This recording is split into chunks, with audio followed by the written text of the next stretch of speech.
El Rosario de las Ánimas. El padre don Gabriel Denia era un sacerdote viejecito, blanco, afable y venturoso. A su lado siempre caminaban la caridad y el perdón. Su palabra traspasaba de bondad, iba derecha a los corazones y levantaba en ellos suavemente el bien. Había en su ánimo un apacible contento y jamás se le enturbió el humor que siempre lo tuvo plácido. Su perenne sonrisa acogedora estaba en consonancia con el mirar infantil de sus ojos azules, que eran ternura y caricia. En lo que él ponía su voluntad, ennoblecíalo, le rodeaba de una amabilidad secreta, tornándolo sereno, dócil y puro. De su pecho se alzaba, límpido como el surtidor en una fuente, un constante cántico de lores al Señor. Y en su vida de sacerdote viejecito y pobre no había más que humildad, misericordia, gozo sereno y lágrimas de ventura. El padre don Gabriel Denia era dichoso enseñando los evangelios. Lo hacía en pláticas sencillas, embebidas de fe, y en ellas sus palabras tenían una secreta eficacia. La gente que lo veía, que predicaba con el ejemplo de su vida, que lo veía arder en caridad y que a todos daba consuelo y ayuda eficaz, prestando cuidados inquietos, que corría tras el dolor y sentía como suyas propias las angustias ajenas. Lo tenía en alto respeto, profesándole una veneración de antepasado bueno, y creían verlo circundando de una tranquila lumbre de plata, al igual que la que rodea a los santos en las leyendas piadosas. Donde estaba este padre se aquietaban los dolores, decrecían las penas, las deslizaba suaves por el plano inclinado que les formaba con sus consuelos, e iban a hundirse en una plácida serenidad, entre sonrisas de resignación. Cosas extrañas se contaban del padre Denia, que ponía un estremecimiento de pavor y hacía que los ojos se abrieran con azoro, encrustrado, inquietos, las tinieblas, creyendo que entre ellas se alzaba el blancor largo e incorpóreo de un fantasma. Se decía que todas las noches en la iglesia de Santa Catarina Mártir rezaba rosario con las ánimas del purgatorio. Muchos lo habían visto salir a las altas horas de su casa. Lo seguían con sigilo y lo miraban entrar en la iglesia. Arrimaban los ojos a las hendiduras y solo a una amplia oscuridad divisaban, y entre ella una inmovilidad silenciosa.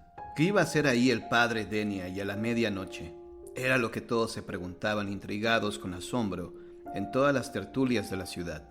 En una de las que había en una alacena del portal de mercaderes, el licenciado don Martín Cimbrón y don Félix Salcedo de Villabalba, regidor perpetuo de la noblísima ciudad, se propusieron, desechando temores, ir a Santa Catarina a descubrir lo que hacía ahí todas las noches el padre Denia.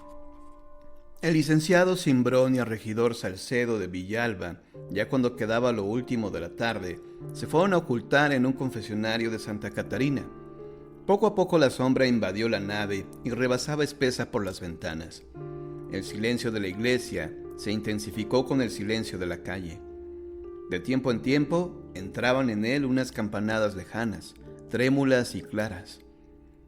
La tremeluciente lamparilla del sagrario sacaba de la sombra y luego hundía en ella los rostros lívidos y dolorosos de las imágenes, sus manos que imploraban, que bendecían o que mostraban con dulce orgullo los instrumentos con el que le dieron martirio.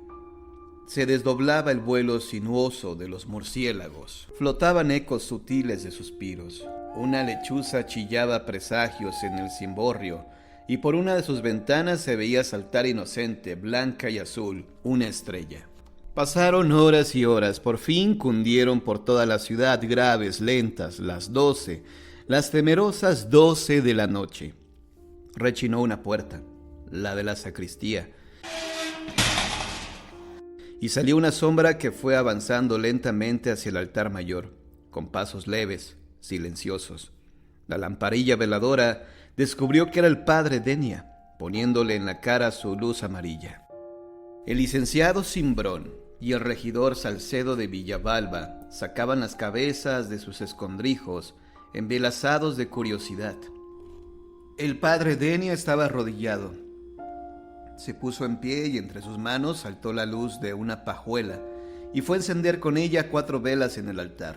Se vio en él una virgen vestida de negro, que llorando sin consuelo y apretándose con angustia las manos sobre el pecho, miraba largamente a un Cristo que chorreaba sangre, todo encogido y descoyuntado en una cruz. Las luces tendían su espectro por los muros y con su oscilar comunicaban a la roja imagen un temblor doloroso. Las manos desgarradas y negras de sangre coagulada parecía que arañaban desesperadamente algo invisible. Los ojos le brillaban con frío espanto por entre los largos mechones de pelo apegotado de sangre y de sudor, que le caían sobre el rostro llegándole lacios, hasta el pecho cárdeno de llagas, y veían obstinados aquella estrellita que saltaba inocente, blanca y azul en la noche. El padre Denia estaba de nuevo arrodillado al pie del altar. Se persignó, dijo el ofrecimiento de rosario y principió el primer Padre Nuestro. Los ecos rebrotaban y se perseguían por todos los ámbitos. Padre nuestro que estás en el cielo, santificado sea tu nombre. Venga a nosotros tu reino, y hágase tu voluntad, así en la tierra como en el cielo. Y de repente, confusas, tumultuosas, salieron infinidad de voces continuando el rezo. El pan nuestro de cada día, dánoslo hoy. Dánoslo hoy. Y los ecos se levantaban de todas partes. Corrían graves y amplificaban el murmullo gimiente de las preces, prolongándolas bajo las bóvedas entre la sombra. Un constante estremecimiento le corría por el cuerpo al licenciado Cimbrón, y al regidor Salcedo de Villalba enfriaba un sudor frío. Se despertó el retablo dando un largo crujido. Una puertecilla oculta gemía, llevada y traída por el viento. El padre Denia decía con voz aguda y triste: Dios te salve María, llena eres de gracia. Y luego aquellas voces numerosas, apretadas, que brotaban de la nave, que salían de las capillas, de las rinconadas, de las húmedas revueltas, respondían llorosas suplicantes, llenas de honda angustia. Santa María, Madre de Dios, ruega por nosotros, ruega por nosotros. Y los ecos se quejaban al par de ellas, implorando con la misma aflicción. ¿Dónde estaba? ¿Dónde? Ese numeroso gentío que rezaba el rosario. Las velas solo descubrían sombra y entre ella, vasta soledad. No se veía más que el padre Denia inclinado y de rodillas ante el altar. No había más que los dos caballeros ocultos en un confesionario. El licenciado Cimbrón y el regidor Salcedo de Villalba sintieron que al lado suyo seguía el rezo del padre Denia, que una gran confusión de voces junto a su escondrijo le contestaba entre sollozos las Aves Marías. Sacaron con temor las manos para tocar a las personas que rezaban cerca de ellos con tan angustioso fervor, y solo palparon el vacío. La sombra y los ecos seguían saltando en tropel, atropellándose entre numerosas resonancias, desatados como una ágil jauría. El licenciado Cimbrón y el regidor Salcedo de Villalba estaban traspasados de espanto. Los hacía el temblor por todas partes y les daba vueltas el corazón. Una angustia de pesadilla les apretaba las gargantas. La voz hacía esfuerzos por saltar y el terror no la dejaba. Daban un grito desesperado, pero el grito no les salía de la boca.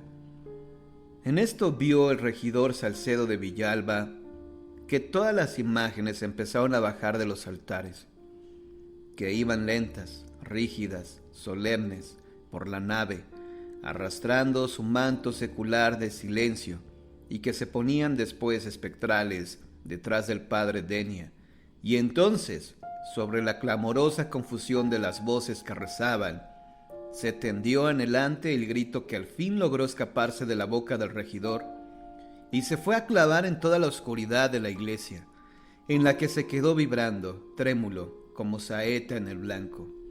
El padre Denia, que ya conocía todas las voces de lamento de las ánimas, se sobresaltó al oír aquel largo grito desesperado. Fue derecho a donde lo oyó brotar, y a la luz de la vela que llevaba, vio tendido en el suelo, falto de aliento y casi al último boquear, al licenciado don Martín Cimbrón.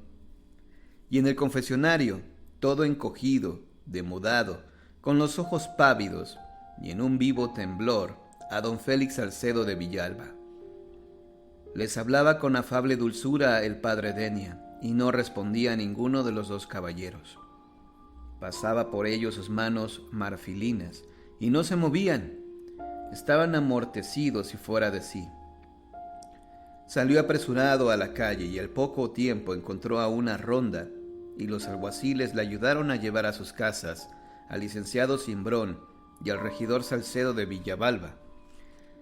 Al día siguiente, toda la Ciudad de México supo conmovida de asombro lo que habían oído estos señores en la iglesia de Santa Catarina Mártir.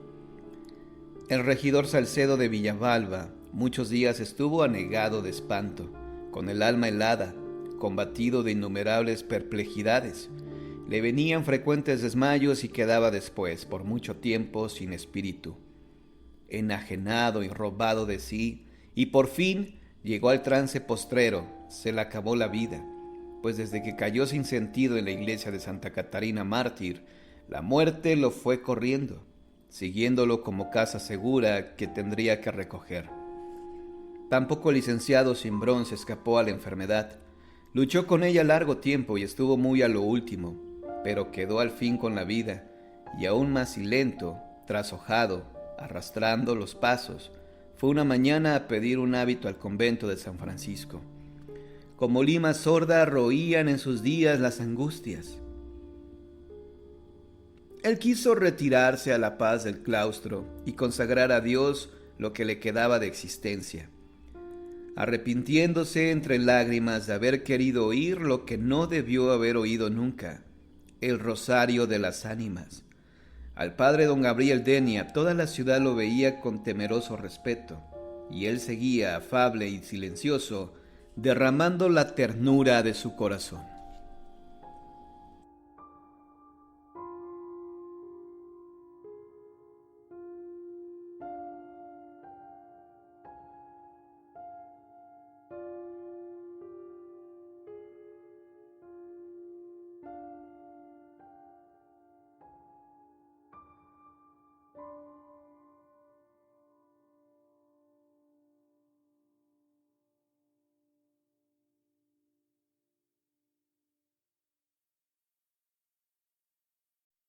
Misterio en la carretera.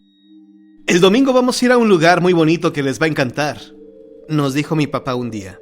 Está algo lejos, pero vale la pena. Es un balneario. Yo estaba muy chico entonces y no sabía muchas cosas. Entre ellas, que era un balneario, pues aquel domingo me enteré. El balneario era un lugar con varias albercas que tenían agua calientita, muy sabrosa. Así brota de la tierra, no la calientan, dijo mi mamá. Les llaman aguas termales. Además de las albercas, había jardines, juegos, columpios, resbaladillas y cosas así. Tenía canchas para jugar diferentes deportes. En fin, un sitio divertidísimo. Mis hermanos y yo jugamos, nadamos, reímos y nos asoleamos. Había mucha gente que se la pasaba tan bien como nosotros. También comimos, con apetito voraz. Habíamos llevado una gran canasta con tortas riquísimas, ensalada, fruta y refrescos. Estábamos tan felices en el balneario que se pasó el tiempo volando. Cuando el sol se empezó a meter, mi mamá nos llamó. «Ya es tarde, debemos irnos», dijo a mi papá. Él también pensó que era conveniente, porque estábamos lejos de casa y habría que tomar carretera. Además, el camino no está en muy buenas condiciones y me parece que va a llover, dijo. A nosotros, los niños, no nos pareció la idea. Queríamos quedarnos más tiempo, pero obedecimos. Ya en el auto y con el vaivén del camino me empezó a dar mucho sueño. Miré a mi hermanito que ya iba dormido en los brazos de mamá, y a mi hermana también la había vencido el sueño. No sé cuánto tiempo dormí, se me hizo mucho. Cuando desperté ya estaba totalmente oscuro, llovía y el auto estaba detenido. Con la luz de un relámpago vi que estábamos en la orilla de la carretera. ¿Qué pasó, mamá?, pregunté al ver que mi papá estaba afuera. Se detuvo el auto y no arranca, dijo ella. Vi que papá algo hacía detrás de la tapa del cofre del coche. Al poco tiempo regresó adentro empapado y con cara de preocupación. Creo que es el distribuidor, dijo. Hace tiempo que anda fallando. Debí revisarlo antes de salir. Mi mamá, que siempre trataba de mantener la serenidad en los apuros, le dijo que se calmara, que podíamos pedir ayuda. Podemos hacer señales a algún auto que pase, dijo ella. Pero casi no pasan automóviles. Era una carretera poco transitada. Y los que pasaban no se detenían, aunque mi papá les hacía señas desesperadas. La lluvia se hizo más fuerte. Dentro del auto se escuchaba el golpeteo de las gotas sobre el techo y las ventanillas. Mi hermanito empezó a llorar porque le dolía la piel. Se había soleado demasiado. A mí también me ardía la espalda por la misma razón. Y a la pobre de mi hermana le dolía el estómago y se quejaba lloriqueando. Pero te empeñaste en comer casi media sandía, ¿no?, le dijo mi mamá mientras buscaba en su bolso alguna pastilla para darle. En un momento nos vamos a casa. Ya verán, cálmense, decía tratando de consolarnos. Ella también estaba preocupada. Mi papá volvió a abrir la tapa del cofre y trataba de nuevo de arreglar el desperfecto, sin éxito. De pronto vimos que se acercaba un vehículo y con asombro y gusto vimos también que se detenía. Era un camioncito antiguo, muy destartalado, como si hubiera sufrido un accidente y no lo hubieran arreglado. Un señor de bigotes grandes, muy sonriente, se bajó y fue con papá. Usaba una chamarra a cuadros y una gorra muy curiosa, con orejeras. ¿Qué pasó, amigo? ¿En qué le puedo ayudar?, oí que dijo. Con la luz de otro relámpago vi que en la portezuela de aquel vehículo estaba escrito Patricio Olivares e Hijo, frutas y verduras, Mercado Central, local 5B. Con una cadena que traía el señor sujetaron la defensa de nuestro coche al camión y nos remolcó a una población cercana, que era donde él se dirigía. Ya era noche cuando llegamos al pueblo y no había ningún taller mecánico abierto, pero nos quedamos en un hotelito muy cómodo. Al día siguiente, muy temprano, mi papá llevó el carro a componer y luego nos dispusimos a regresar a casa. Sería bueno ir a agradecer todos al señor que nos ayudó anoche, dijo mi mamá. A mi papá le pareció muy buena idea, pero no le había preguntado su nombre ni sabía dónde localizarlo. Yo le dije lo que había leído en la portezuela del camión y todos me felicitaron por mi don de observación. Yo me sentí muy orgulloso. El mercado era pequeño y no nos costó trabajo encontrar el sitio que buscábamos. Nos detuvimos y bajamos del coche frente a una accesoria en donde descargaban manzanas. Disculpe, ¿el señor Patricio Olivares?, preguntó mi papá a uno de los muchachos que cargaban las cajas con la fruta. Él gritó: ¡Patrón!